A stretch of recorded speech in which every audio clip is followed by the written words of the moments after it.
Hi, it's Davina in the kitchen, and we are still hurtling towards Valentine's Day. I've already made a most dangerous and almost foolproof chocolate chip cheesecake. I've turned pudding and some cookies into an amazing tiramisu cake, but today we are heading straight in to chocolate.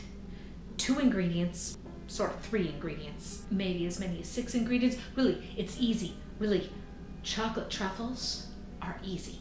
Trust me. To make truffles, we're going to make a ganache. And a ganache is 2 parts by weight of high quality chocolate and 1 part of a heavy cream. Let's talk about the chocolate first. The chocolate needs to have at least 60% cacao in it. So you're going to need higher quality than the usual bittersweet chips. A lot of bittersweet chips, the best that they can get is up to 40%. So you're going to need to shop around. I was able to find this lovely bag of extra dark 61% cacao chocolate chips, so that's what I'm going to be using. However, if you shop around, you can find 70, 71, 73% cacao dark chocolate bars. And it is absolutely worth it to take these bars, break them up, melt them with some cream, and turn them into ganache. But some people find that to be a tragedy because it's delicious bars. So if you are the type of person that would just appreciate a bar of dark chocolate along with something nice to sip and maybe a fruit platter, that's just fine. Do that for Valentine's Day. Save yourself the work. But I find that the truffle has this nice soft texture. It quickly melts in your mouth. If you've got cold lizard-like hands like I do, it'll actually start to melt right in your fingertips. So good. So if you can't find chocolate chips that are at least 60% cacao, buy the bars and just do it with the bars. You're going to want to chop them up super fine so they melt in the cream. Whipping cream or heavy whipping cream, that's what you want, but you don't want it whipped. You want it to be still in its liquid form because this is going to be warmed up. That's so that once you have this heated up to a scalding hot temperature, you're going to pour it over the chocolate chips and stir them until the chocolate chips are fully melted and incorporated, and then you're going to cool it down again. After you have the mixture of cream and chocolate melted all together and then cooled down again, you're going to want to measure it out in even scoops and then roll them around in some cocoa powder. Some people like the Dutch refined, which has a sort of reddish tone. I have regular cocoa powder. That's not really important which one you do. This is mostly just to keep the truffles from sticking to each other. So it's just to keep them as individual balls instead of, sticking all the time. Now, you could do the whole job of tempering some chocolate and then dipping your truffles into them and then cooling them all over again. Don't bother. This is just the easiest thing. If you've got these 2 things, you can make ganache. That you can roll around the balls and you've got truffles. But some people want flavor.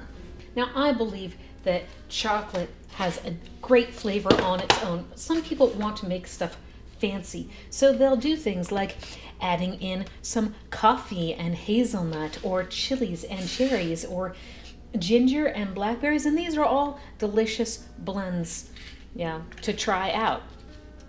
But if you're doing it at home, you got to be careful. Let's say you want cherries, and you go, "Oh, I have some cherries," or even fresh cherries. You can't use these because something happens when chocolate touches water. It gets all clumpy and glumpy and stuff like that. So we need to have it being dried cherries instead, chopped up fine and put into the candy. Otherwise, it's just not going to work. If you want to do something like coffee, you can't just put in regular coffee. You're going to want to get some instant dehydrated coffee to put into it if you want to have a flavor. Now, you could incorporate nuts if you wanted to, but you can also use nut flavor extracts like almond extract. If you want to add an amaretto flavor, you can do that. If you're doing something with a fruit, or I guess technically ginger is a vegetable because it's a root or a rhizome, yeah, you can totally add in something dried, but you cannot add in something wet. So if I had dried blackberries, I could combine my own dried blackberries with that ginger and make my own variation of this.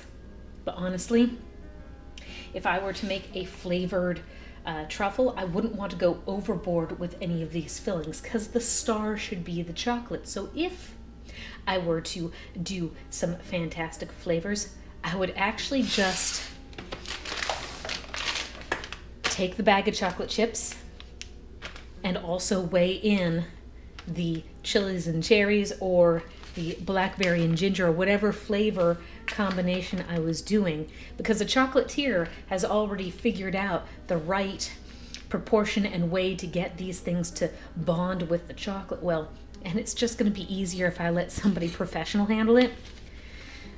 But really, you don't need to get that crazy with it. You can just do chocolate, cream, a little bit of cocoa powder to keep it from sticking together. Okay, that's great. Let's talk about the hardware. The hardware you're going to need for making this is pretty simple. You need a scale, because this is all done by weight.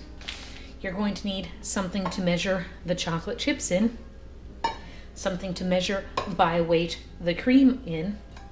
You're going to need something to mix them in. I like glass Pyrex that I can keep warm in my oven so that, you know, everything melts pretty easily.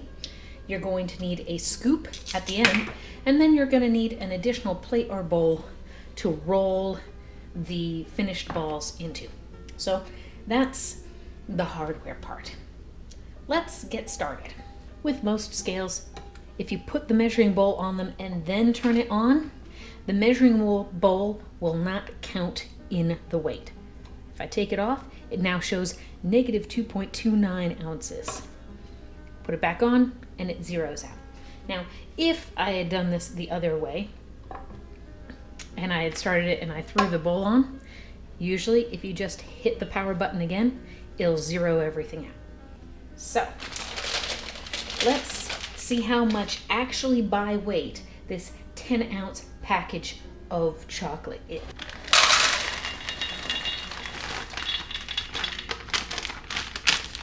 Okay. So the 10-ounce bag of chocolate is actually 10.12 ounces.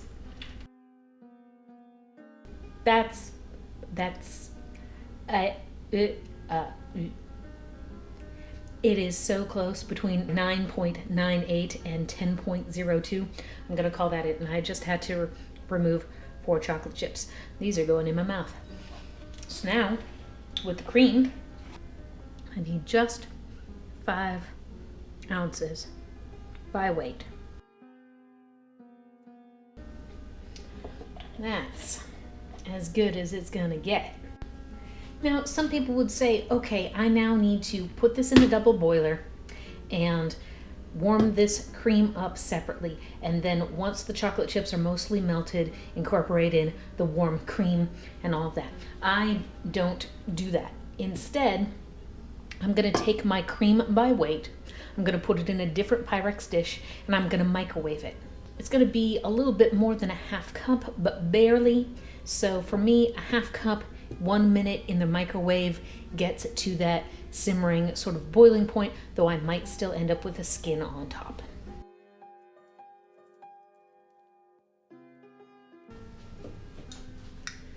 All right, I'm going to pour my scalded cream in, and now I mix.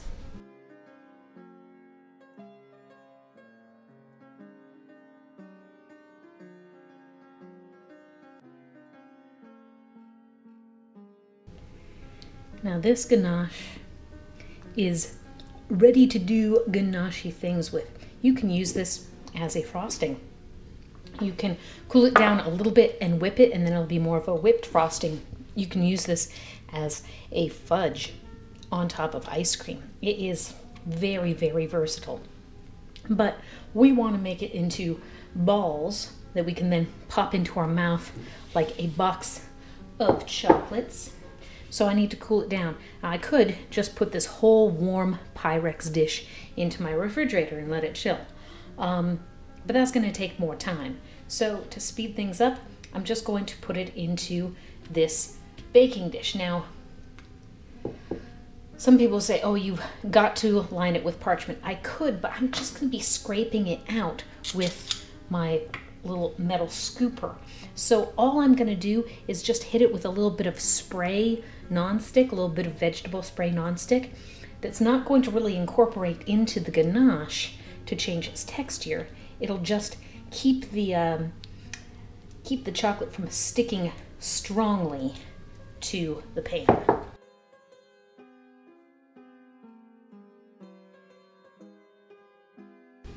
So here we are a half hour later, and the ganache is very well cooled at this point. Now, why did I do this step? Otherwise, I would have had to have let this cool for about 2 hours to get it to the point where I could scoop. By thinning it out and putting it on this baking sheet, I was able to cut that time down to just a half hour.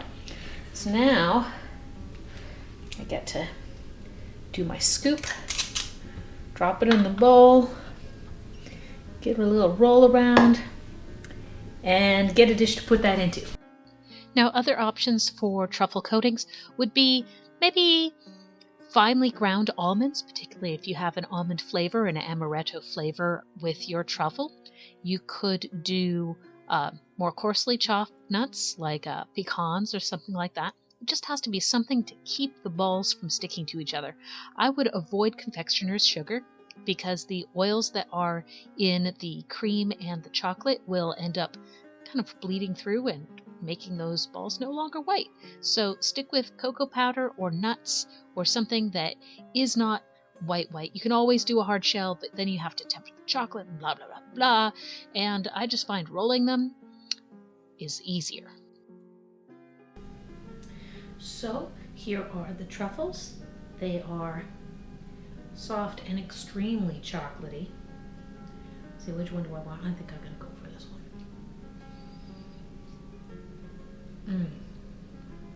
Wow. Intense chocolate flavor. Really, the higher quality chocolate you put in, the better your truffles are going to be. I don't recommend milk chocolate because you'll miss out on some of that really nice texture that this gives.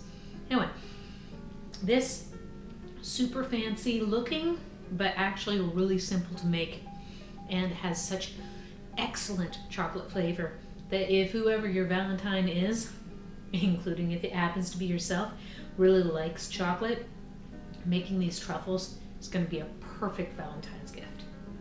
Thank you for watching. I hope this has inspired you to make some treats for your Valentine.